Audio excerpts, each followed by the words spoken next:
Hey gamers, Chris here. So one of the most requested videos I've had is to do the Sorlock build. The Sorlock build, if you don't know, is a combination of Warlock and Sorcerer that specializes in Eldritch Blast to do a lot of damage to single targets. So this isn't like your standard blaster build where we're worrying about area of effect damage. This is about doing a lot of damage to single targets. It's very similar actually in terms of the niche it fits within the party to an archer, because like an archer, we're just using Eldritch Blast instead of arrows. And like my archer build, this character will have other spells as well. It'll be a little bit stronger in other spells than my archer build was. And the cost for that is this is a character that will do massive amounts of damage, but there requires a little bit of setup for it to happen. It doesn't do amazing amounts of damage on round one. It's going to do more damage as the combat progresses, which means when we have our toughest fights, when we need that damage the most, that's when this character comes into its own. The other thing about this character is this is not a character that's going to be particularly effective at low levels. This character really comes into its own around level 7. So if I was playing a low level campaign or a campaign that's going to be low level for a long time, this might not be the right build for you. However, if you are playing a campaign where you're going to be in those mid levels reasonably quickly and then spend the majority of the campaign at level 7 and above, then this is a very strong build if doing lots of damage to single targets is what you want to do. Now I should mention that if you want to make a Sorlock, really all you got to do is you take 2 levels of Warlock and then you go Sorcerer. And then you're going to use your Eldritch Blast plus Agonizing Blast, and then you can use your Sorcerer to quicken spell, and that will be okay. You'll do reasonably well, but there are some selections we can make that can make this build a lot more effective. And so we're going to take a look at those today with our build. We're going to take it right to level 20 today. So welcome to Treantmonk's Temple.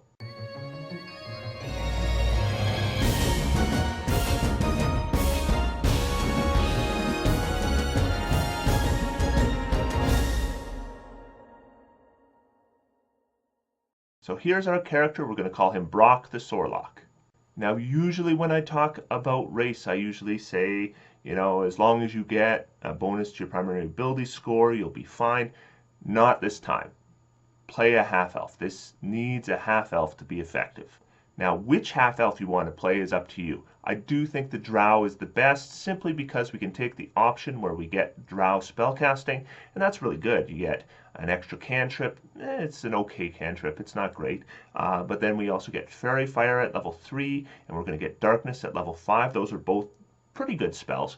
And of course, we get extra slots to cast them with. So, and these are all based on our charisma, which is going to be our primary ability score.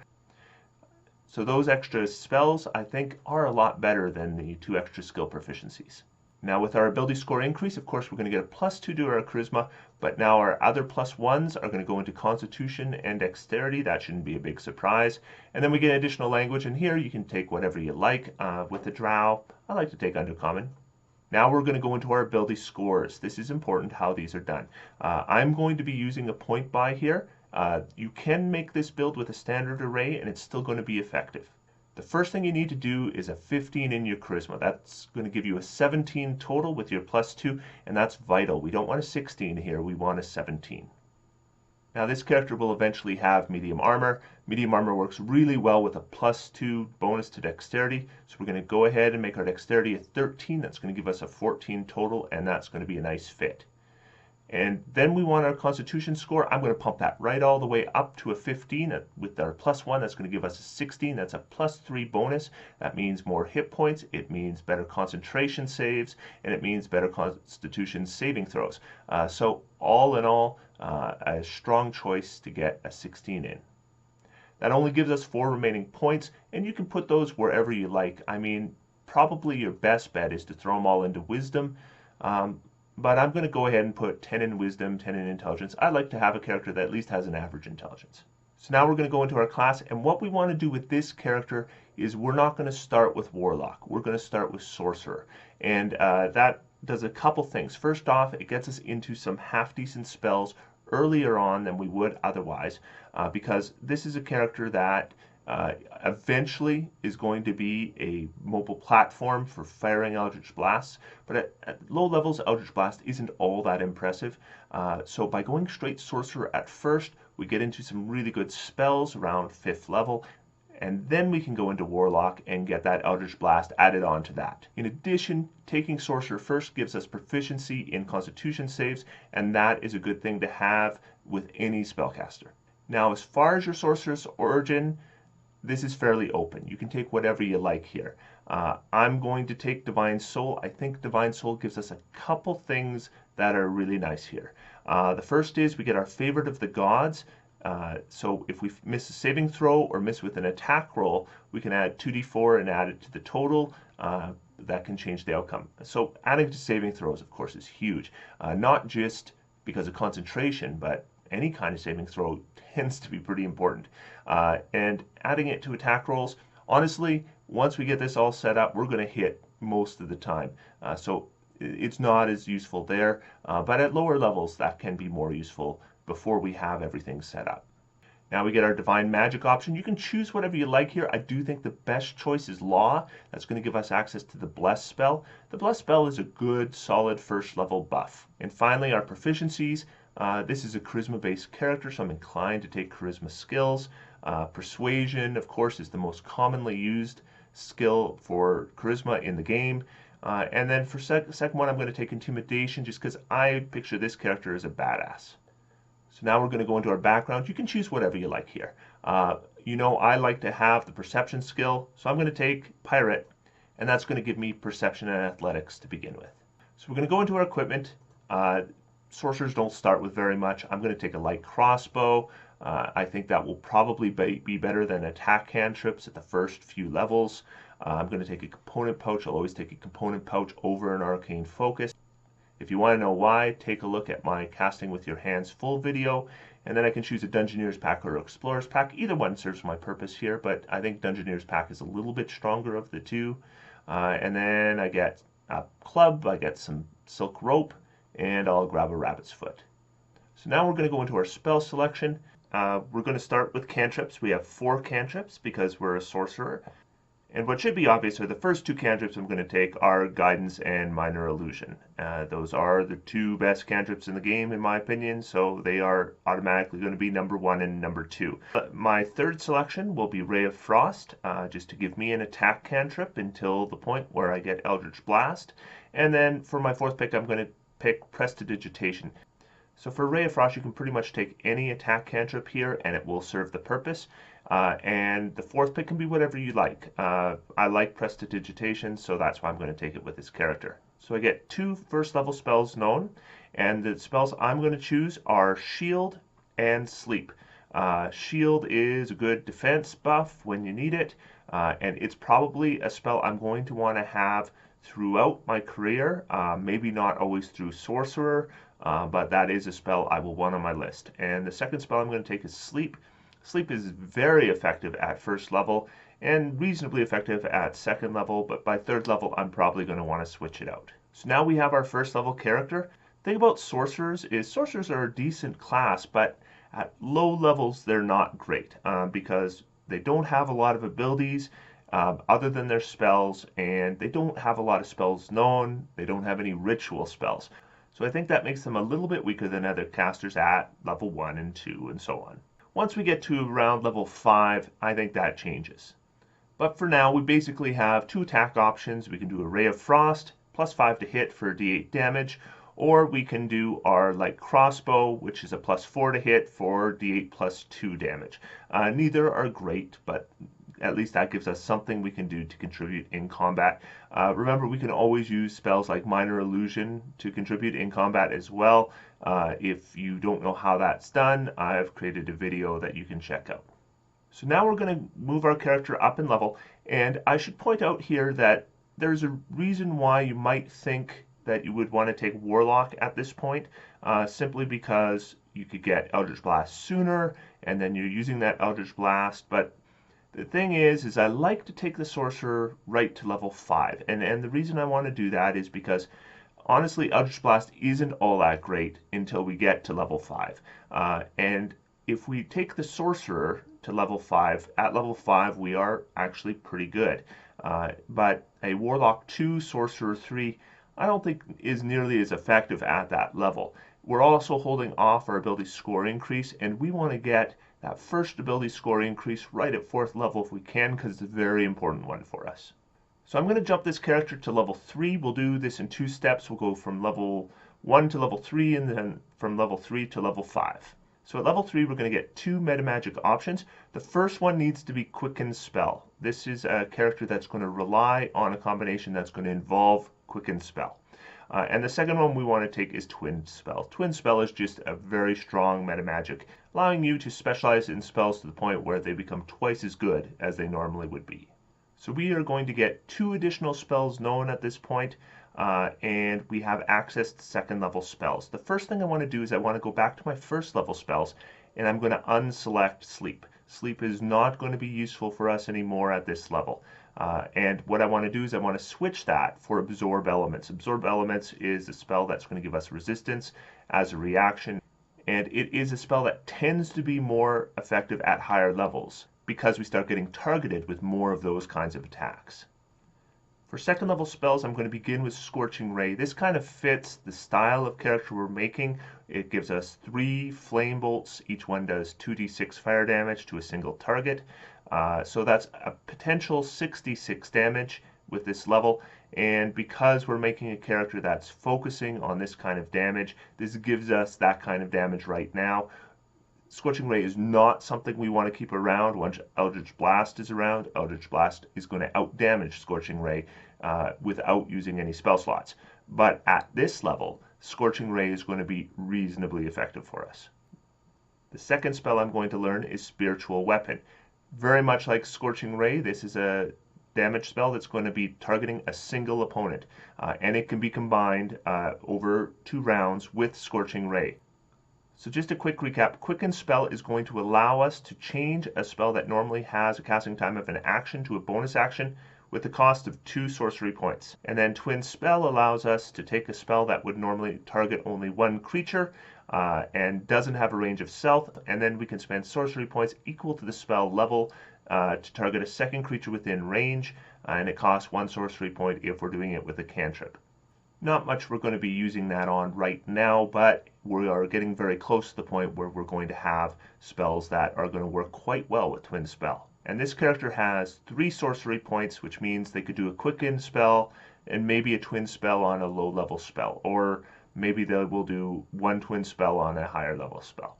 So we're going to jump the Sorcerer to level 5. So level 5 is a big deal, of course, for pretty much any class if you go straight classed. In this case, we're going to get a lot out of level 4 and level 5 with this character. At level 4, we got an ability score improvement, and we're going to take a feat. And the feat we're going to choose is Elven Accuracy. And Elven Accuracy is perfect for this character. It is the reason why I figure Half Elf is pretty much a requirement for this character, because what we can do is we can increase our charisma score. That's going to give us that charisma score of 18 and that +4 bonus, and then whenever we have advantage on an attack roll, then we will be re-rolling one of the dice, so it's basically giving you 3 dice when you have advantage. So we're going to want to create advantage whenever we can. So at this point we're going to pick up a 5th cantrip, and I'm liking the Mage Hand cantrip. Now what I want to do here is I'm going to go into my 1st level spells, and I am going to remove the shield spell.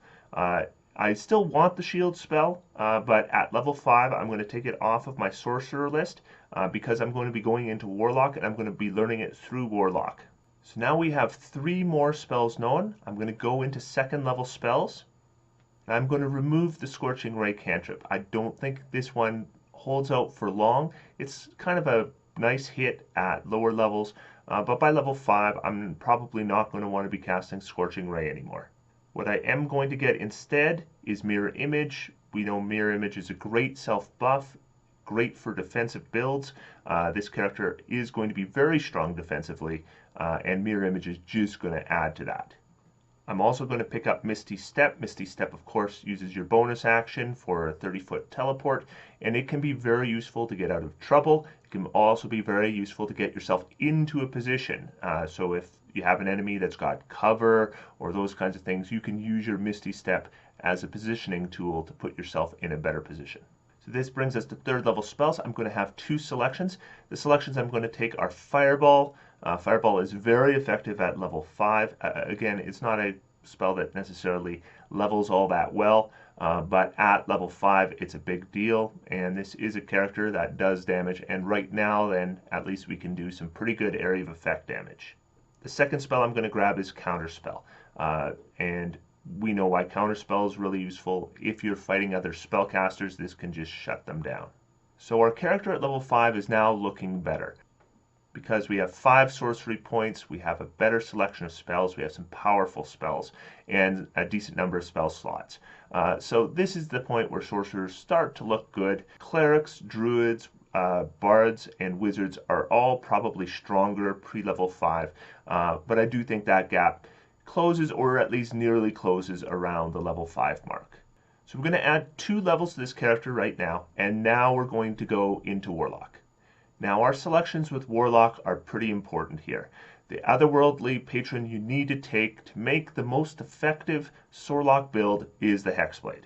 And there is 2 reasons for that. The first is Hex Warrior. Hex Warrior is going to give us proficiency in medium armor and shields. That is going to be a huge deal for our armor class. And because we're not using anything in our other hand, it's open for spellcasting. So here's the big one. It's the Hexblade Curse. It's a bonus action. You can use it against a creature within 30 feet of you. Your damage is boosted against that target, equal to your proficiency bonus. You make criticals on 19 or 20, and remember, this character has Elven accuracy.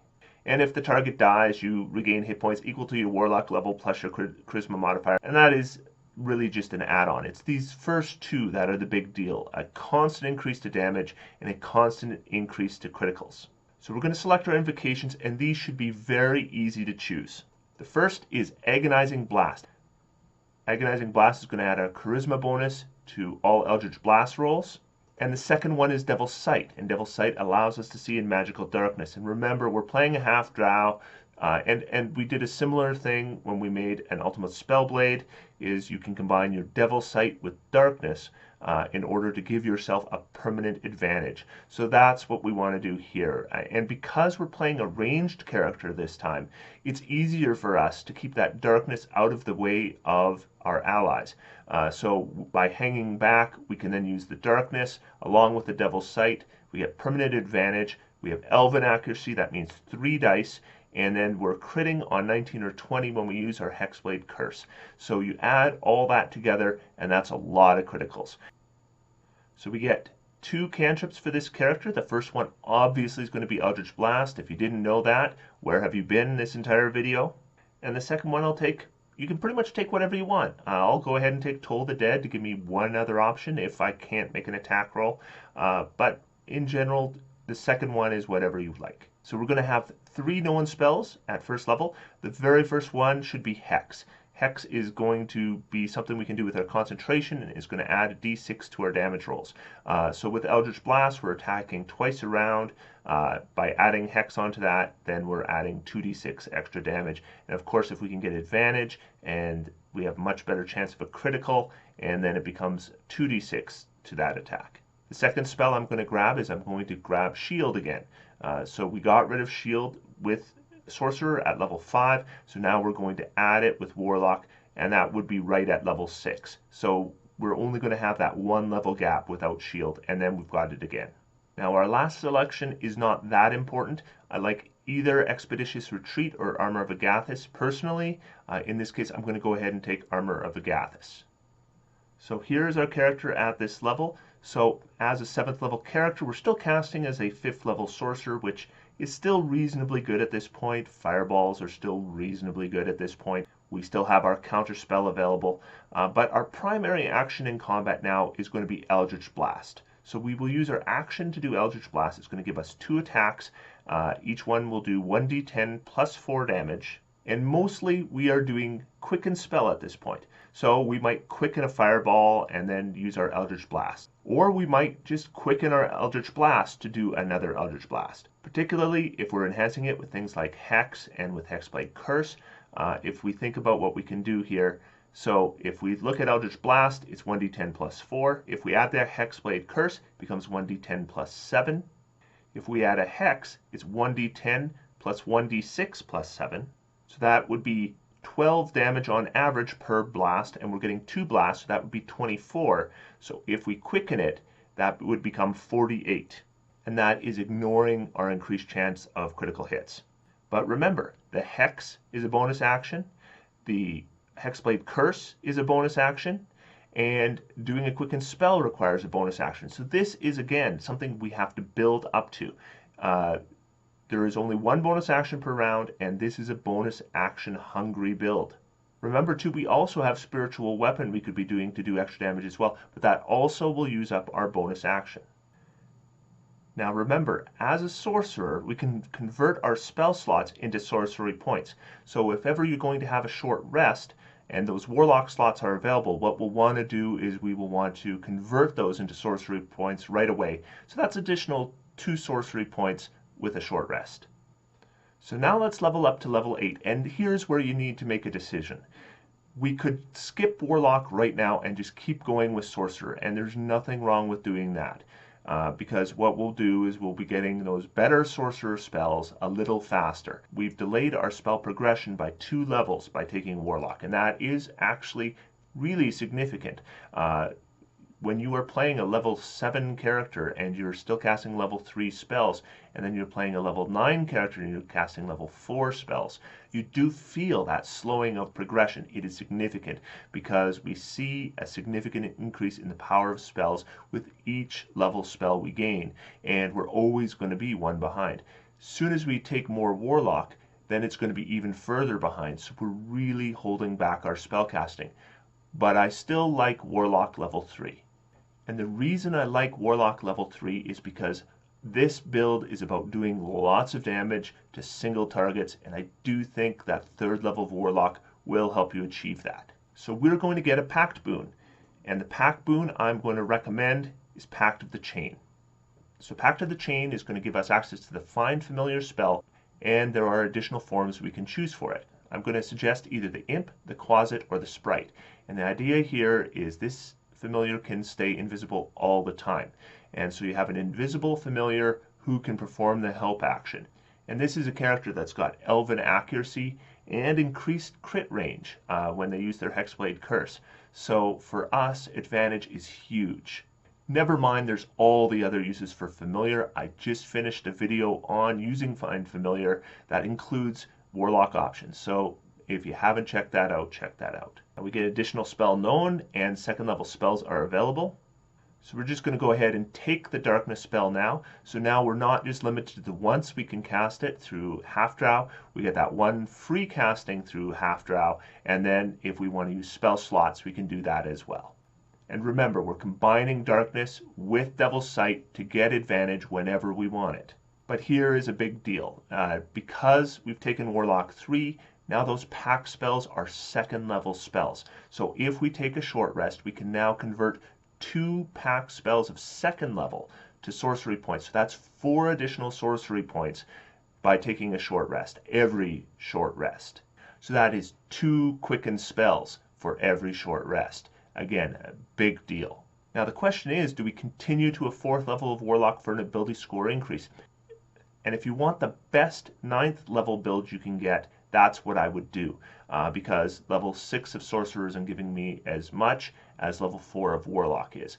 However, in the long run, we're going to get all the ability score increases we need. So I'm inclined then to take Sorcerer all the way. If we can get Sorcerer to level 17, that means we'll even have access to 9th level spells eventually. So we're going to jump a couple levels at a time here. So I'm going to start with level 7 Sorcerer. We are going to get 2 additional spells known, and they should both be 4th level spells, and there's 2 4th level spells that are huge standouts for me. The first would be Polymorph. Polymorph gives us not only a great buff and a great debuff, but it can also be twinned. So we can use it as a buff and a debuff, or a double buff or a double debuff. Very strong spell. Polymorph is the best 4th level spell in the game, but sorcerers can cast it better than anybody else can. In fact, they can cast it twice as good, and And the second one I'm going to take is greater invisibility, because greater invisibility gives me just another option to get permanent advantage, and we want a character that's going to get permanent advantage.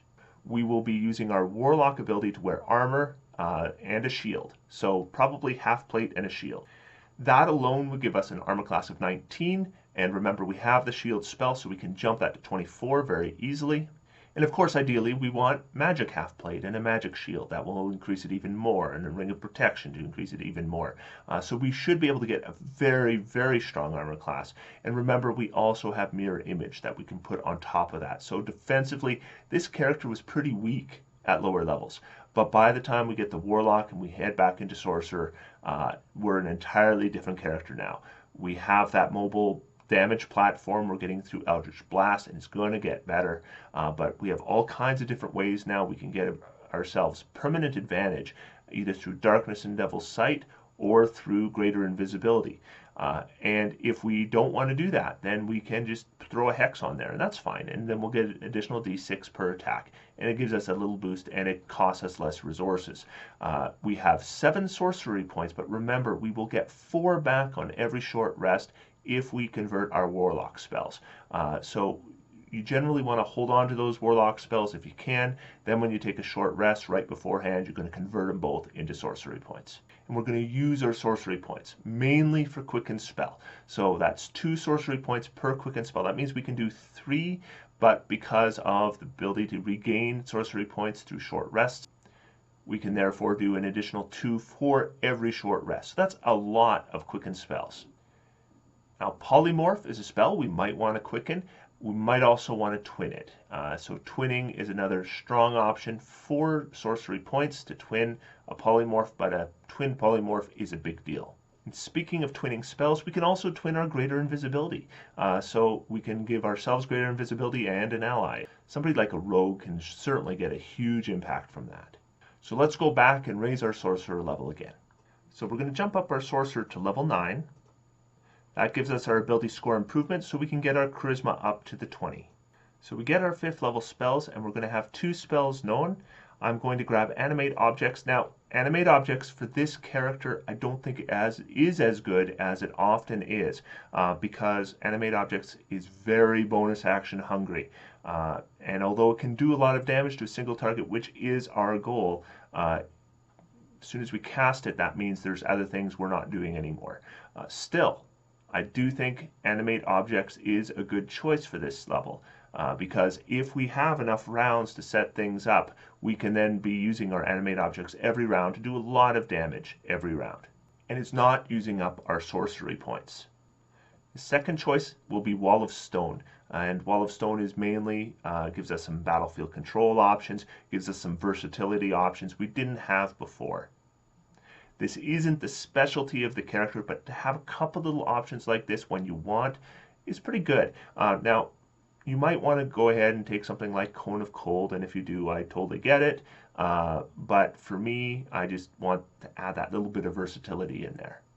So looking at our character now, it's an 11th level character. This is a very important level for us because we're getting our 3rd Eldritch Blast. That means if we're quickening Eldritch Blast, it's going to give us 6 blasts per round.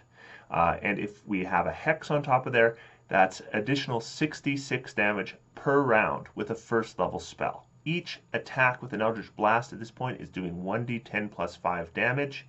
And we have a +4 proficiency bonus, which means that if we use our Hexblade Curse, that becomes 1d10 plus 9 damage times 3, or times 6. So let's just put all this damage together.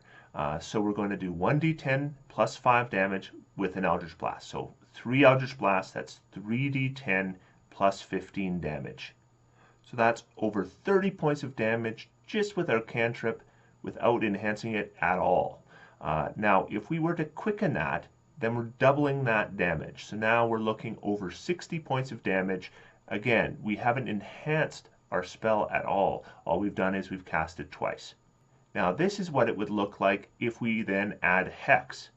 And this is what it would look like if we add a Hexblade Curse.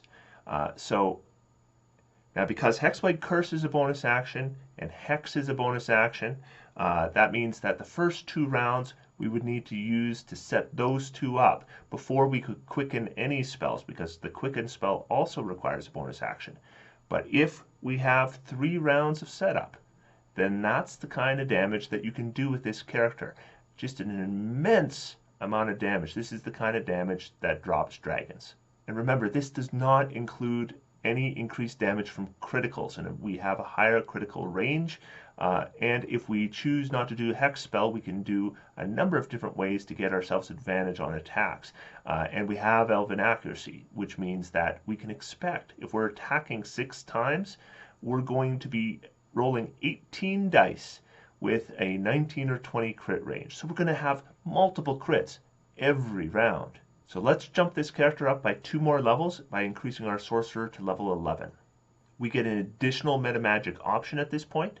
I like subtle spell. I think it is a very versatile, circumstantial, but useful ability to have on hand. Remember, when you use a subtle spell, there's no reason why anyone would even know you're casting a spell. That can be useful. You can also cast a spell if you're tied up and gagged. Also very useful. I should mention, if the spell has a material component, you will need to be able to access either a component pouch or an arcane focus, even with subtle spell. So at this level, we're going to get an additional cantrip, and really take whatever you like here. The cantrips, we're probably not using any cantrip except for Eldritch Blast anymore very often. I'm going to go ahead and take Light, sometimes a useful spell to have, but in general, take whatever you like here. This one is totally up to you. And we get 2 additional spells known and access to 6 level spells. The first spell will be Heal. Obviously, Heal is a very useful spell, and we can quicken it. And then the second spell will be Mass Suggestion, because I'm predictable, and I always take Mass Suggestion with my 6th level picks whenever it's available, because it's a mass debuff that does not use your concentration. Jumping Sorcerer up to level 13 is going to make it a 16th level character. So we are getting an additional ability score improvement, for which I will take a feat.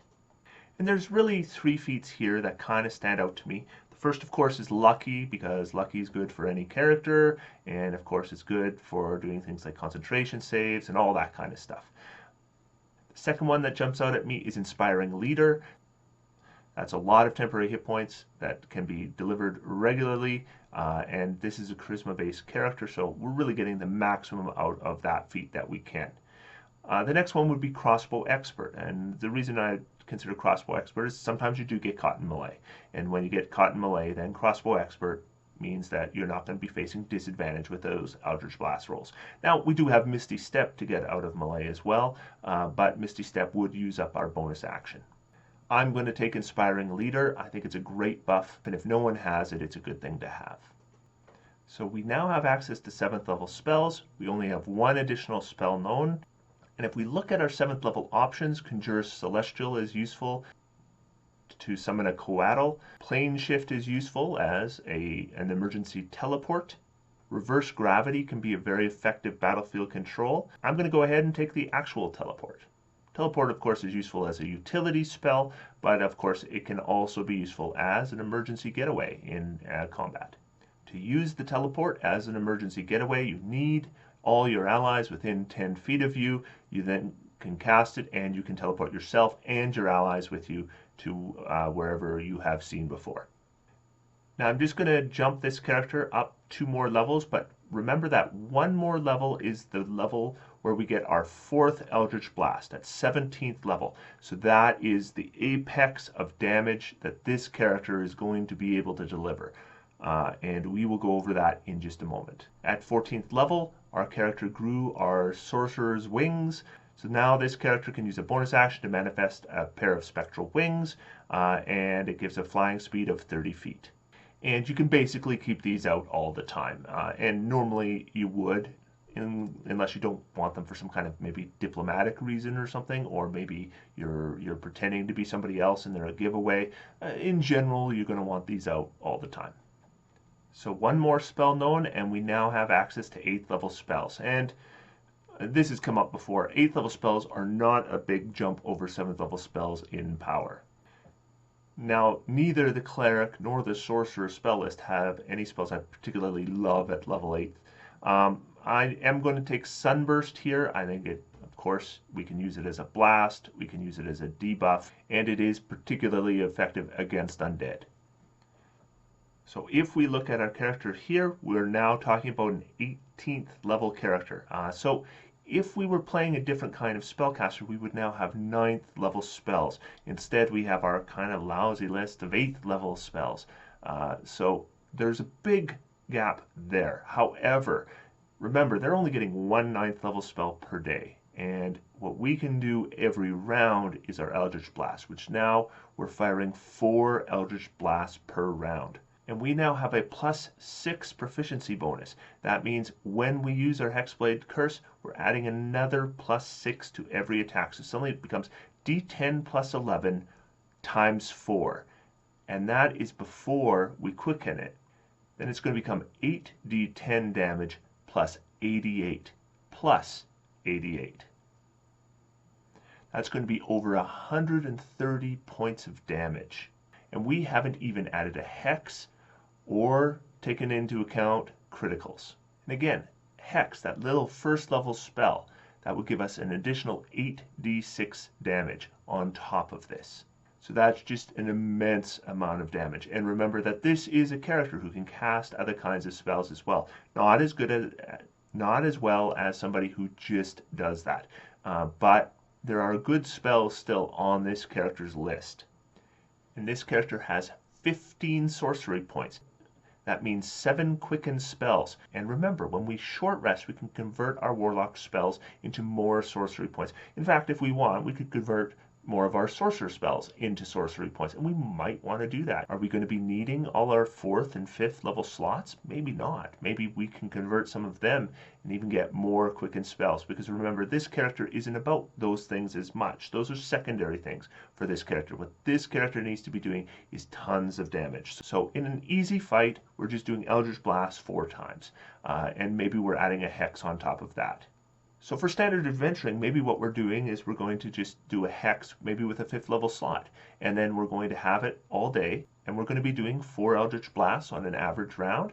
Each one is doing 1d10 plus 5 damage, and then we're adding an additional d6, and we're getting 4 of them every round. So 4d10 plus 4d6 plus 20. And then when a tough fight comes, then on round 1, we're going to throw on our Hexblade Curse.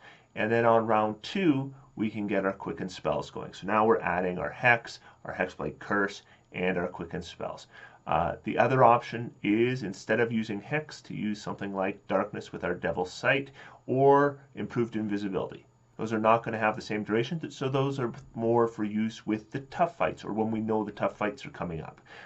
Then instead of the d6, we're getting advantage on every attack, and with advantage we're getting 3 attack rolls with a crit range of 19 to 20 if we've put up our Hexblade Curse. So that's lots and lots of criticals, so those d10s become 2d10. And finally, I want to mention this as well.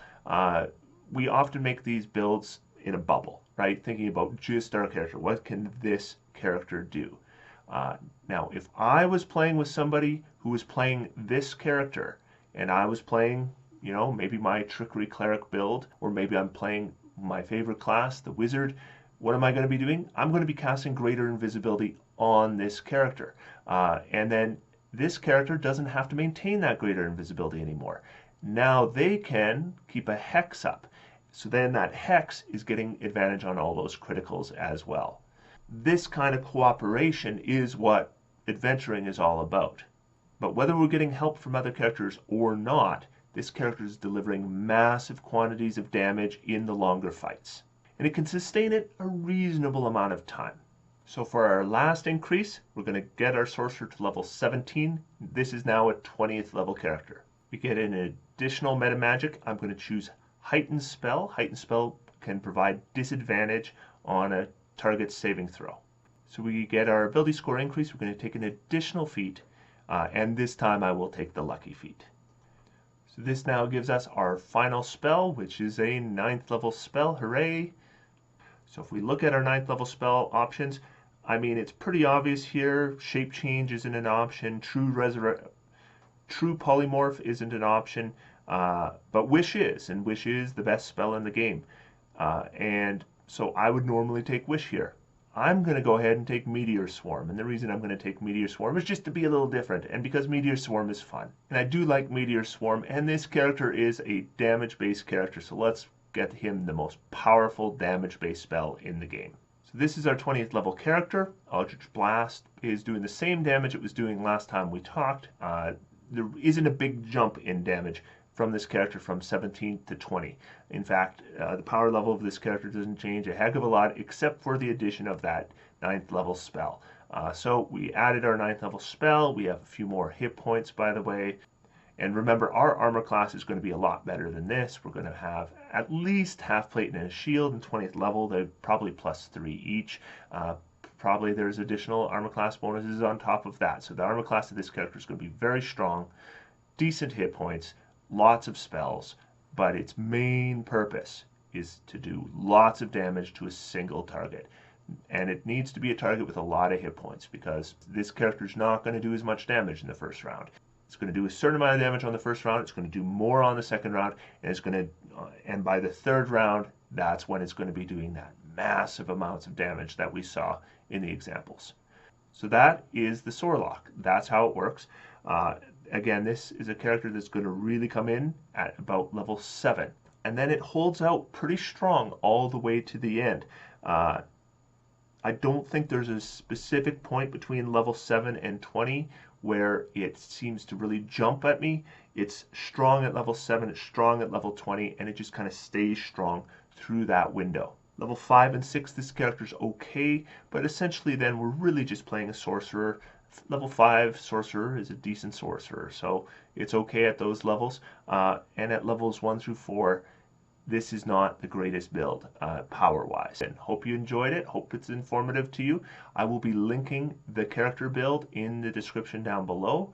And in the meantime, I am going to sit back and I am going to relax and have some fun, because D&D is for everyone. Thanks, guys, and I'll see you next time.